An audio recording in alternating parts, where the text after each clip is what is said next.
¿Qué tal? Les habla Jorge Gestoso.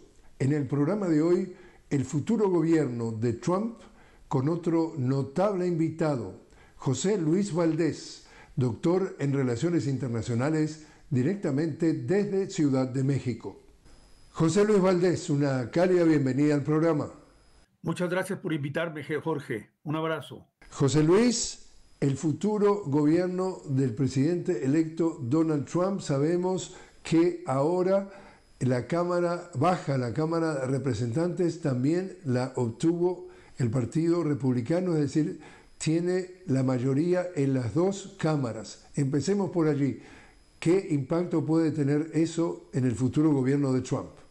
Bueno, una gran importancia porque con la mayoría en las cámaras, tanto en el Senado como en la Cámara de Representantes, Trump se va a valer de esa mayoría para poder implementar todos sus programas de gobierno, incluido el tema migratorio e incluido el muro en la frontera y desde luego incluido esta, digamos, decisión de Trump de dejar de darle apoyo a Ucrania. En ese sentido, me parece a mí que son mayorías aplastantes las que obtuvo Trump en las dos cámaras y al mismo tiempo también en la Unión Americana prácticamente en su conjunto.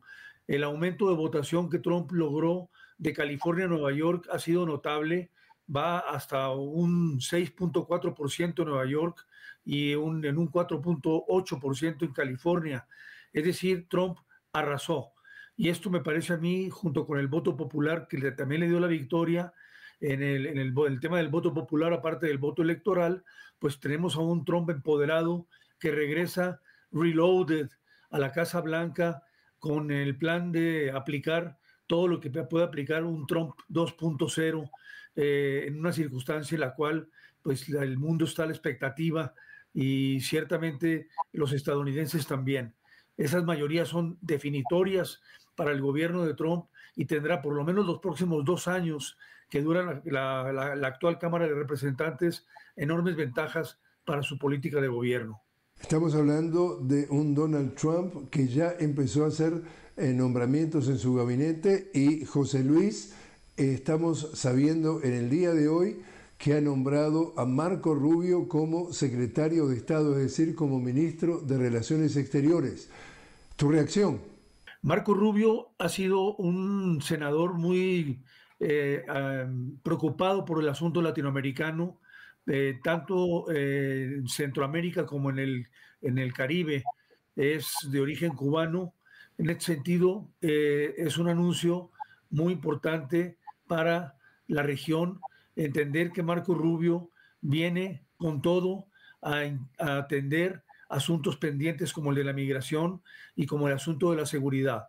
Eh, Él tuvo muchas diferencias con el presidente López Obrador, el expresidente mexicano, cuando él estaba en funciones sobre el tema de la exportación de droga y del tráfico de fentanilo en particular, y se confrontaron en diversas ocasiones, de tal manera en que tendremos a un Marco Rubio muy empoderado frente a la posibilidad incluso de perseguir al expresidente mexicano en circunstancias en las cuales México está actuando en una situación de enorme debilidad en este momento en el que vienen todas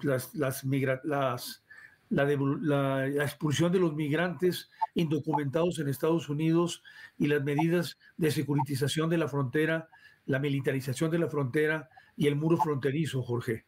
Vamos a escuchar también la otra cara de la moneda, José Luis, porque este señor Marco Rubio, un cubano de Miami, tú sabes que el impacto que tiene la comunidad cubana de Miami en la política de los Estados Unidos sistemáticamente ha sido denunciado como un hombre de derecha, extrema derecha, que no solamente está preocupado por la Cuba, por Venezuela, por Nicaragua, sino la denuncia es que activamente está tratando y viene tratando desde hace tiempo de derrocar a esos gobiernos. Es decir, este no es un niño de pecho que solamente lucha por la libertad y la democracia. Este señor, dentro de las acusaciones que le hacen, es que es un hombre que activamente ha participado en la implementación de un Guaidó tratando de inventarse que es presidente, tiene una relación directa, según las denuncias, con todo lo que es la oposición dentro de Venezuela. Así que el tema es, tú mencionabas la palabra autoritario,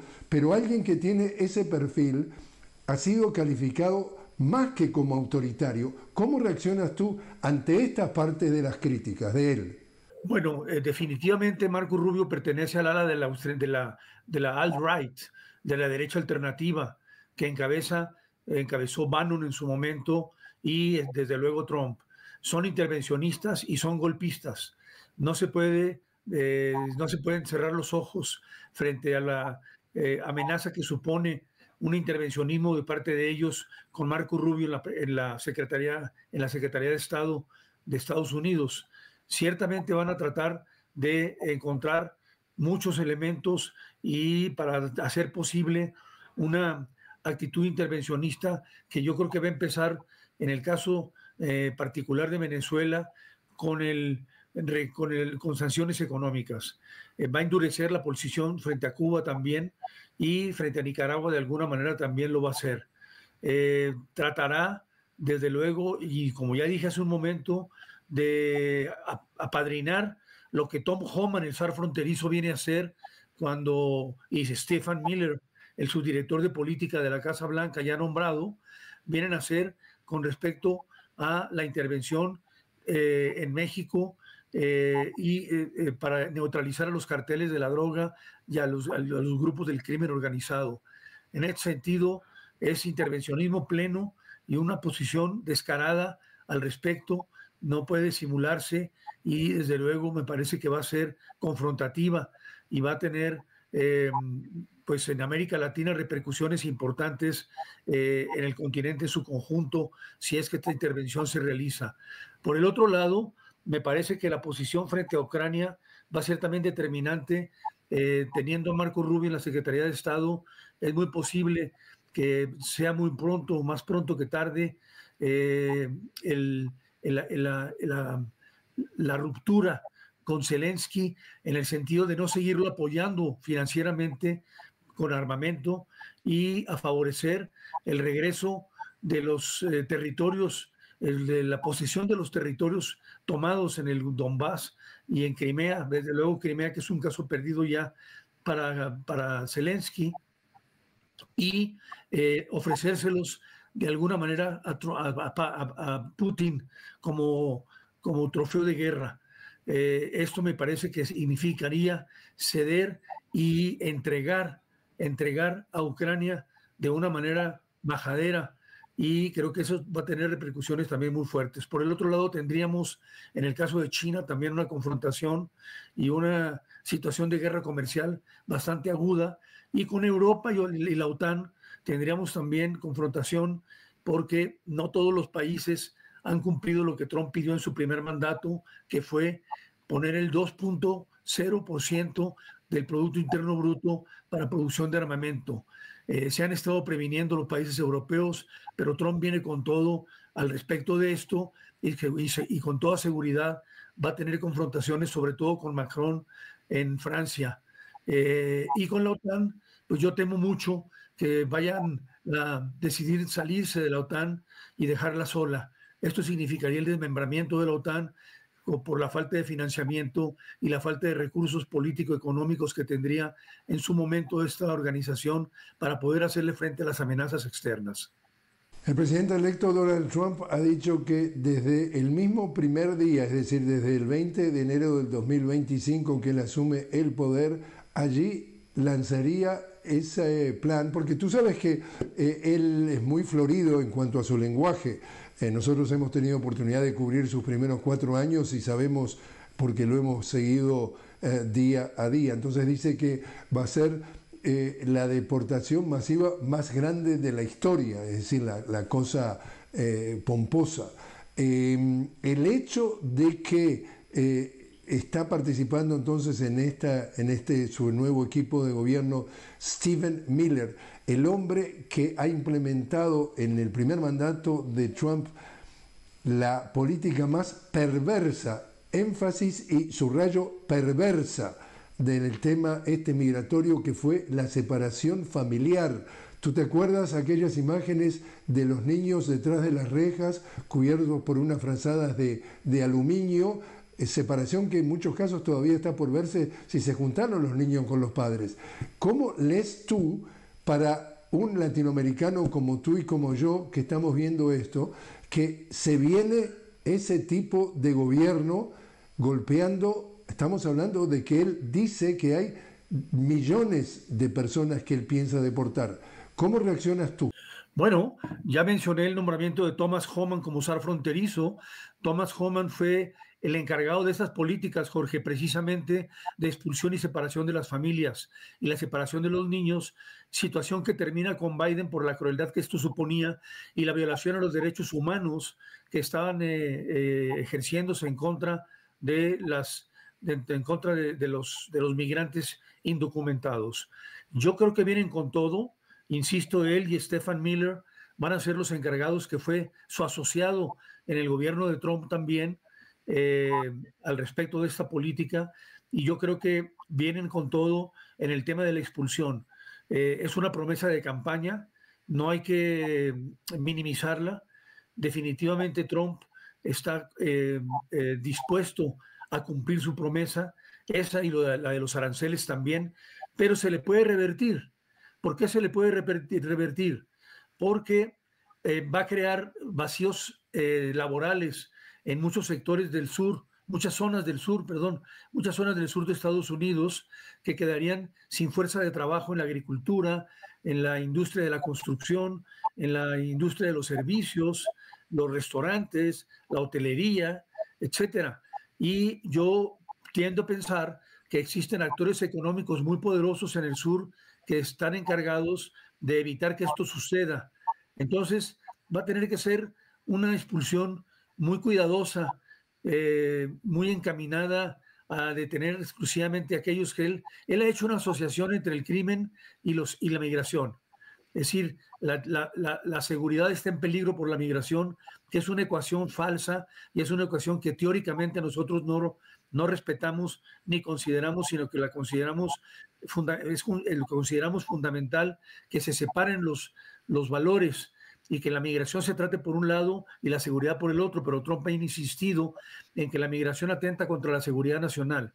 Entonces, en ese sentido, me parece que Trump va a tener que escoger muy bien a sus deportados para evitar que esta crisis económica y el colapso que podría significar en el propio Estados Unidos ocurra y confronte a los actores económicos dañados con el presidente y con el gobierno. En ese sentido, me parece a mí, pues, que va a tener que tener mucho cuidado con definir cuántos quiere expulsar y hacia dónde, porque también va a generar un problema de fuerza de trabajo y de mercado de trabajo, perdón, en los países receptores bastante seria. México no está preparado para recibir ni siquiera 400,000 migrantes indocumentados en México. No se diga, desde luego, los otros países centroamericanos que estarían en una incapacidad tremenda para lograr reinstalarlos laboralmente. Entonces, si sumamos lo que venimos hablando desde que el comienzo, acá estamos hablando de un Marco Rubio, un hombre de extrema derecha que viene a tratar de derrocar, o por lo menos esa es la sospecha, a tratar de derrocar gobiernos elegidos en voto popular, como es el de Venezuela. Estamos hablando con Cuba, estamos hablando con el caso de Nicaragua, y al mismo tiempo estamos hablando de la idea de una deportación masiva de inmigrantes. Él dice que los primeros serían quienes habían cometido delitos. Pero entonces mi pregunta, José Luis, es, entonces, ¿la llegada al gobierno de Donald Trump son buenas o malas noticias para América Latina? Bueno, yo te digo contundentemente que son malas noticias para el mundo y para América Latina también. Es una muy mala noticia que un proteccionista con un carácter autoritario, una naturaleza misógina, discriminatoria, chauvinista y xenófoba, haya llegado al poder en un país en donde se supone que las libertades y la democracia política opera con relativa normalidad. en este momento en Estados Unidos. Eh, Trump ha polarizado a la nación estadounidense a tal grado en que esa polarización le sirvió de mucho para lograr obtener votos de miedo y voto oculto también, mucho voto oculto. Mucha gente no quiso, por eso fallaron las encuestas, porque mucha gente no quiso decir la naturaleza de su voto, declarar su voto, porque se sentían avergonzados de votar por Trump, pero al final de cuentas votaron por Trump. Ese voto oculto definitivamente jugó un papel muy importante, sobre todo en los 7 estados bisagra, ¿no? Entonces, pues sí, es una mala noticia para América Latina, para México en particular, es una pésima noticia. Seguimos consternados con el anuncio de aranceles que ya está contestándose por parte del gobierno mexicano, en el sentido de que México subiría también los aranceles a muchos productos agrícolas y a productos de importación de Estados Unidos que son importantes para sectores de productores de agricultura, de agricultores principalmente en el sur de los Estados Unidos y en el oeste de los Estados Unidos. Y el tema de los migrantes expulsados es otro también un tema singularmente representativo y ante el cual pues México está tratando de armar una estrategia que esperemos que se arme con congruencia y con rapidez, porque necesitamos a los mejores negociadores para negociar el TEMEC, por otro lado, también, y por el otro lado, la intromisión de las fuerzas militares de Estados Unidos en regiones del país enteras en donde el crimen organizado opera. Para esto necesita lograr que a través del Congreso se les declare a los grupos del crimen organizado, se les declare como asociaciones terroristas, lo cual legitima y justifica la intervención militar, entre otras cosas, el embargo de bienes, entre otras cosas.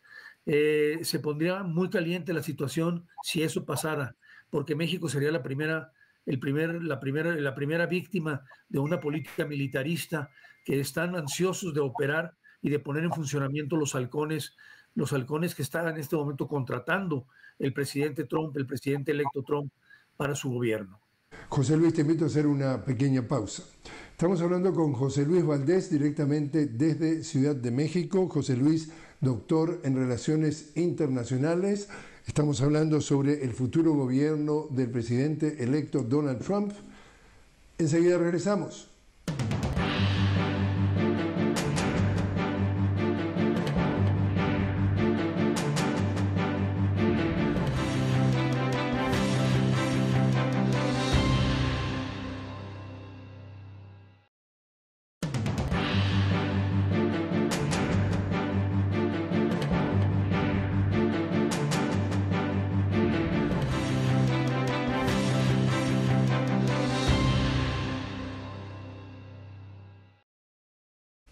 Continuamos hablando con José Luis Valdés directamente desde Ciudad de México. José Luis, doctor en Relaciones Internacionales. Estamos hablando sobre el futuro gobierno del presidente electo Donald Trump. ¿Es esto una de las consultas filosóficas que se hicieron muchos estadounidenses? ¿Fue Donald Trump cambió a Estados Unidos o simplemente lo dejó al descubierto? Buena pregunta. En realidad, ya venía sucediendo una crisis social y político-social en los Estados Unidos desde hace más de una década. Yo diría particularmente desde la elección de Obama, en donde las posiciones fueron muy encontradas a raíz de la elección de un afroestadounidense como presidente. En ese momento se mostró a Estados Unidos en toda su dimensión racista y al mismo tiempo también incluyente al elegirlo y reelegirlo. Obama hizo su trabajo también para lograr esto porque fue el gran expulsor de migrantes mexicanos. No lo podemos olvidar eso. Sin embargo, a partir de ese momento la crisis se agudiza y tenemos una sociedad polarizada que empieza a mostrar rasgos autoritarios y rasgos que se identifican con el discurso autócrata de Trump. En este sentido, yo creo que Trump los convence y es un fenómeno político-cultural muy importante porque penetró hasta donde pudo el tejido social y logró convencer a muchos estadounidenses indecisos en que su proyecto era el mejor. Y allí viene la gran pregunta, porque como tú sabes, nosotros estuvimos justamente cubriendo la elección y estuvimos charlando con la gente, platicando, como dices ustedes en México, con los estadounidenses. Entonces el tema es, fue muy importante el golpe que sufrió el bolsillo de la enorme mayoría de estadounidenses con una inflación que los golpeó duramente, y de allí viene el temor que les exacerba con el tema de que los migrantes dicen que envenenan la sangre de los Estados Unidos, etcétera, pero sobre todo el tema migratorio. Es decir, acá estoy viendo una candidata que representa más de lo mismo y un candidato que representa el cambio, apuesto al cambio. ¿Tú crees que de alguna forma el ciudadano que votó por Trump tenía noticias o tenía alguna idea del nivel de autoritarismo que se puede esperar que sean los 4 años, o votó simplemente al cambio porque eso era lo único que realmente le interesaba, sin saber qué era lo que venía después? Yo creo que las dos cosas, Jorge. Yo creo que votó al cambio y votó también, digamos, tratando o ignorando los rasgos populistas de Trump, pero sin embargo esos rasgos populistas autoritarios de Trump también los convencieron de buena manera a una mayoría de estadounidenses. No hay que olvidar que Trump es el comeback kid, es decir, es el individuo que en la épica estadounidense es muy admirado, regresa a recuperar lo suyo y a recuperarlo del todo, completamente. En este sentido es un triunfador. Para esto, en este sentido, los estadounidenses son personas que admiran mucho la épica de los héroes. Entonces yo creo que esto es parte también del fenómeno. Trump supo leer muy bien a su constituency, y esto le permitió poderlo convencer y decirles al oído lo que estaban pensando de todas maneras, en el sentido de que la migración era un peligro. La migración indocumentada no le quita el trabajo a los blancos, pero sin embargo sí les da miedo, porque Trump la convirtió en un anatema y en un peligro para Estados Unidos. En ese sentido votaron también, no solamente con la mano en el bolsillo, aunque la situación económica está estable en Estados Unidos, sí vivieron una situación mejor en el pasado. Después de la pandemia esto se agravó, y por esa razón han votado con la mano en el bolsillo y con la mano en el corazón, en el sentido de defender a un Estados Unidos unido y único, que le permita poder regresar a las grandes ligas a las que están acostumbrados en las que están acostumbrados a habitar, ¿no? Entonces, la conclusión, y para terminar entonces, José Luis, tu lectura en el nuevo gabinete y lo que podemos esperar de los próximos 4 años de Trump. Bueno, vamos a esperar mucha dureza. En los nombramientos que ya mencioné, hay que agregar el de Lee Zeldin a la Agencia de Protección Ambiental, que está en contra por completo este personaje de los acuerdos de París, asociación que Estados Unidos con Trump estaría dispuesto a romper. Entonces, dureza muy firme. Son 4 años en donde no va a perder nada porque no puede reelegirse. Entonces van a tener los estadounidenses 4 años de espectáculo mayúsculo, como en la antigua Roma, ¿verdad? O sea, perseguir migrantes por todo Estados Unidos y aterrorizar a las familias, lo cual va a significar una amenaza a la salud mental y emocional de prácticamente todas las familias hispanas que viven en Estados Unidos en situación irregular. José Luis Valdés, muchísimas gracias por haber estado con nosotros. Muchas gracias a ti, Jorge. Un abrazo.